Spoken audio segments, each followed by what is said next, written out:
Sino mo yan? Dito na ako bumati ko. Ba't di ba yung coach doon? Hindi, kaya ko yung na rito para pagbuhat ng mga natin. Hindi, paano pagpunta doon? Paano ka doon? Ay, yun. Daddy? Hindi mo na lalaki mo na. Natulog ko na, hindi ko na nakadikit na. Pero kung paano nakalusip, sabi na. Bakit iharang niya talaga? Hinarap ko na, nakalusip pa rin. Mamaya, hindi na. Kasi hindi ko naman dito makakit. Huwag yung pilit, ma'am, sabi niyo, huwag yung pilit na tawagan niyo. Pero sa Tuesday, wala ako. Baka sa hapon na kami makapunta ni Mark. Next week. Nilakad kasi ito. Sama ko sa kumuha ng life insurance.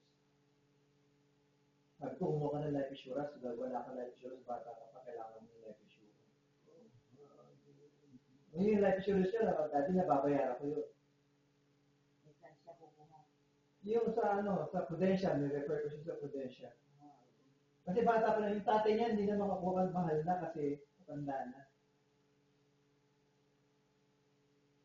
Kasi hindi ka dati. Ha? 70? Dali? Try tayo? Ha? Kumapit ko sa, Sabi ka sa leg ko. sa leg nila, hindi. Sabi ka sa leg ko. Sa leg, sabi ko, ang posisyon mo naman din. Oo. Ang posisyon mo naman din, ay ano mo, paa mo. Ano mo paa, yan. Yan, yan na lang dito, yan. Kasama-sama. Yan na ilan. Kumandal ka. Kaya mo na siya pa ganyan, bale. Okay ka na?